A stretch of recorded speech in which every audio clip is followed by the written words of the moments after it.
Hello दोस्तों, आप सभी का वेलकम है आपके अपने क्लासेस इंद्रजीत क्लासेस में। आज हम सभी देखने वाले हैं हिंदी व्याकरण से कुछ रिलेटेड महत्वपूर्ण क्वेश्चन।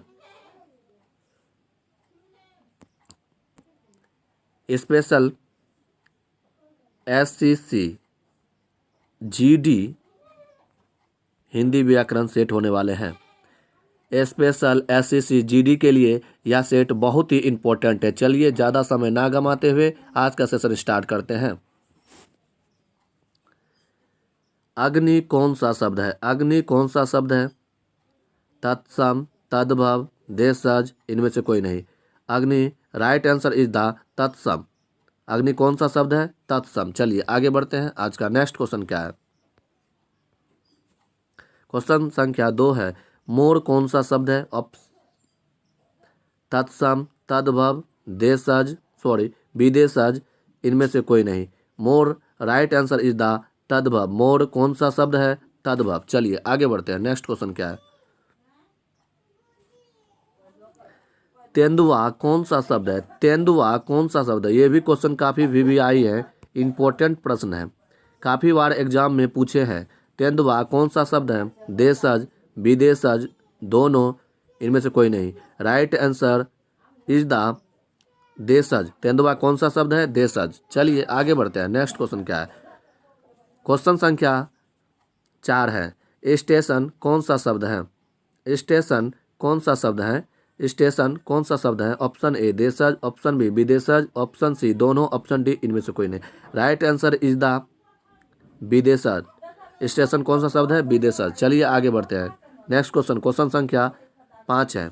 सभी चैप्टर से क्वेश्चन लिए गए हैं। चैप्टर है संज्ञा से कुछ महत्वपूर्ण, अब कुछ प्रश्न है। चलिए देखते हैं। ताजमहल कौन सी संज्ञा है? व्यक्तिवाचक संज्ञा, भाववाचक संज्ञा, समूहवाचक संज्ञा, जातिवाचक संज्ञा। राइट आंसर इज द व्यक्तिवाचक संज्ञा। ताजमहल कौन सी संज्ञा है? व्यक्तिवाचक संज्ञा। चलिए नेक्स्ट बढ़ते हैं आगे। सभी प्रश्न काफ़ी इंपॉर्टेंट हैं। सभी प्रश्न को ध्यान से आप लोग देखेंगे, साथ में उत्तर करते जाएंगे। तो क्वेश्चन संख्या 6 है, लड़कपन कौन सी संज्ञा है? भाववाचक संज्ञा, जातिवाचक संज्ञा, समूहवाचक संज्ञा, इनमें से कोई नहीं। राइट आंसर इज द भाववाचक संज्ञा। लड़कपन कौन सी संज्ञा है? भाववाचक संज्ञा। चलिए नेक्स्ट बढ़ते हैं आगे की ओर। देखिए ये भी क्वेश्चन, सर्दी कौन सी संज्ञा है? ये भी क्वेश्चन काफ़ी VVI है, बार बार एग्जाम में इस क्वेश्चन को रिपीट किया गया है। आप लोग ध्यान से देख लीजिएगा। सर्दी कौन सी संज्ञा है? जातिवाचक संज्ञा, व्यक्तिवाचक संज्ञा, भाववाचक संज्ञा, इनमें से कोई नहीं। राइट आंसर इज द भाववाचक संज्ञा। चलिए नेक्स्ट क्वेश्चन देख लेते हैं क्या है। क्वेश्चन संख्या 8 है, सभा कौन सी संज्ञा है? ऑप्शन ए समूहवाचक संज्ञा, ऑप्शन बी भाववाचक संज्ञा, जातिवाचक संज्ञा, व्यक्तिवाचक संज्ञा। राइट आंसर इज द समूहवाचक संज्ञा। सभा कौन सी संज्ञा है? समूहवाचक संज्ञा। चलिए देखते हैं नेक्स्ट क्वेश्चन क्या है। चांदी कौन सी संज्ञा है? चांदी, सोना, चांदी कौन सी संज्ञा है? भाववाचक संज्ञा, समूहवाचक संज्ञा, जातिवाचक संज्ञा, द्रव्यवाचक संज्ञा। राइट आंसर इज द द्रव्यवाचक संज्ञा। चलिए आगे देखते हैं। अब देखिए कुछ प्रश्न लिंग से लिए गए हैं, जो कि काफ़ी लिंग से भी बार बार एग्जाम में पूछे जाते हैं। चलिए तो देख लेते हैं क्वेश्चन क्या है। मोती कौन सा लिंग है? ये क्वेश्चन काफ़ी कम, इस क्वेश्चन को लगभग 5 से 6 बार एग्जाम में, 1 से 5 बार दोहराया गया है। ठीक है, मोती कौन सा लिंग है? स्त्रीलिंग, पुल्लिंग, दोनों, इनमें से कोई नहीं। Right answer is the pulling. मोती कौन सा लिंग है? पुल्लिंग। याद रखिएगा, काफ़ी बार ये एग्जाम में पूछे गए हैं क्वेश्चन, काफ़ी मोस्ट VVI क्वेश्चन है। याद रखिएगा, मोती कौन सा लिंग है? पुल्लिंग। चलिए आगे बढ़ते हैं ज़्यादा समय ना गंवाते हुए। बनावट कौन सा लिंग है? ऑप्शन ए पुल्लिंग, स्त्रीलिंग, दोनों, इनमें से कोई नहीं। क्वेश्चन है बनावट कौन सा लिंग है? राइट आंसर इज द स्त्रीलिंग। चलिए देखते हैं नेक्स्ट क्वेश्चन क्या है। मृत्यु कौन सा लिंग है? मृत्यु कौन सा लिंग है? ये भी क्वेश्चन काफ़ी VVI है, वेरी इंपॉर्टेंट प्रश्न है। काफ़ी बार इस क्वेश्चन को रिपीट किया गया है एग्जाम में, SCC GD के एग्जाम में। मृत्यु कौन सा लिंग है? पुल्लिंग, स्त्रीलिंग, दोनों, इनमें से कोई नहीं। राइट आंसर इज द मृत्यु कौन सा लिंग है? स्त्रीलिंग। राइट आंसर इज द स्त्रीलिंग। चलिए आगे बढ़ते हैं। क्वेश्चन संख्या 13 है। लगाम कौन सा लिंग है? लगाम कौन सा लिंग है? ऑप्शन ए स्त्रीलिंग, पुल्लिंग, दोनों, इनमें से कोई नहीं। लगाम। राइट आंसर इज द स्त्रीलिंग। लगाम कौन सा लिंग है? स्त्रीलिंग। चलिए आगे बढ़ते हैं। क्वेश्चन संख्या 14 है। अब कुछ कारक से प्रश्न है, महत्वपूर्ण कारक से कुछ प्रश्न है, ध्यान से देखते हैं। सभी चैप्टर से प्रश्न लिए गए हैं।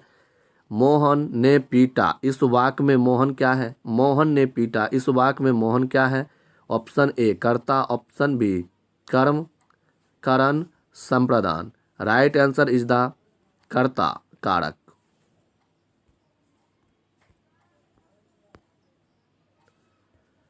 क्वेश्चन संख्या 15 है।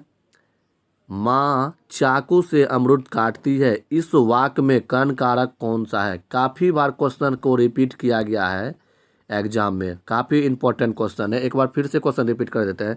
माँ चाकू से अमरूद काटती है, इस वाक्य में कर्ण कारक कौन सा है? कौन है?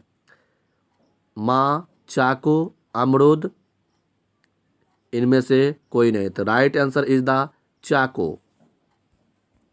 चलिए नेक्स्ट क्वेश्चन है।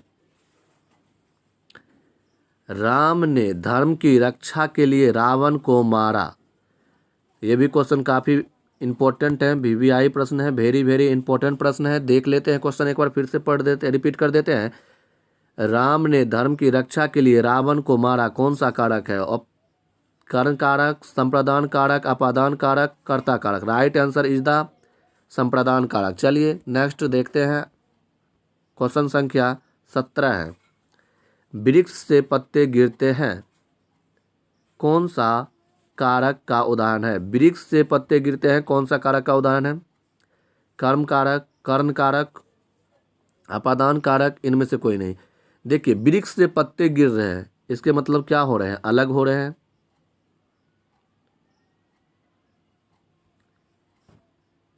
अलग हो रहे हैं, अलगाव की बोध हो रहा है, तो इसका राइट आंसर हो जाएगा क्वेश्चन है वृक्ष से पत्ते गिरते हैं, राइट आंसर इज द अपादान कारक। चलिए नेक्स्ट देखते हैं क्वेश्चन क्या है। क्वेश्चन संख्या 18 है।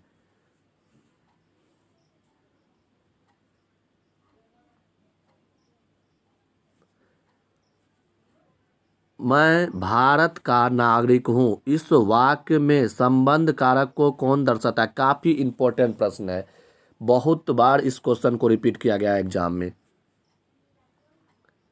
मैं भारत का नागरिक हूँ, इस वाक्य में संबंध कारक को कौन दर्शाता है?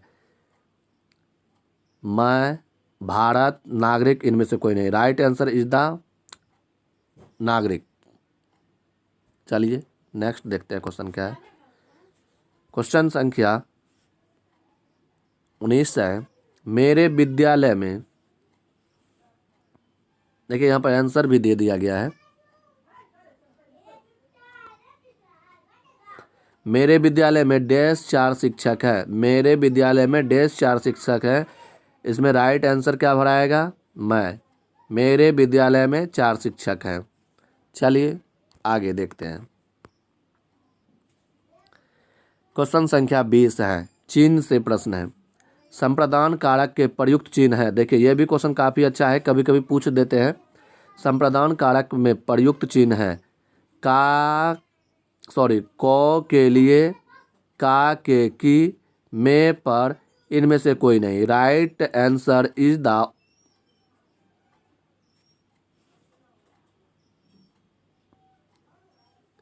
क के लिए। चलिए आगे बढ़ते हैं। नेक्स्ट क्वेश्चन क्या है। क्वेश्चन संख्या 21 है। सर्वनाम के कितने भेद होते हैं? सर्वनाम के कितने भेद होते हैं? Option A 5, 6, 4।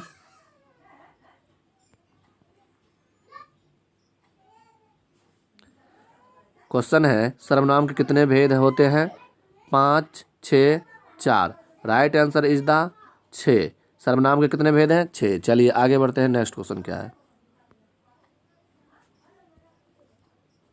क्वेश्चन संख्या 22 है, लाल लगाम कौन सा विशेषण है। देखिए सभी टॉपिक से प्रश्न लिया गया है, अब यहाँ से विशेषण से कुछ प्रश्न है।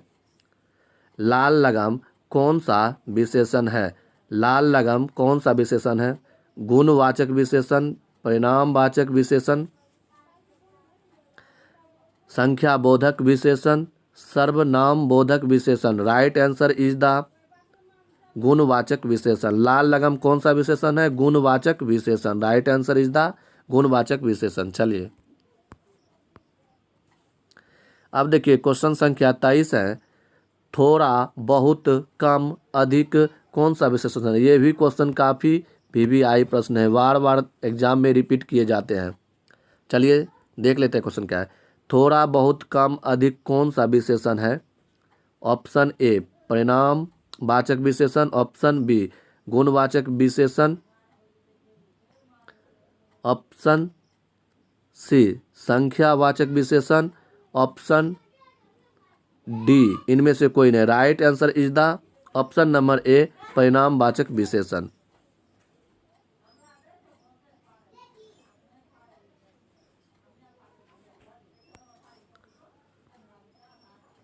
चलिए क्वेश्चन संख्या 24 है, कौन, क्या, या, वा, कोई कौन सा विशेषण है। ये क्वेश्चन काफी इंपॉर्टेंट है।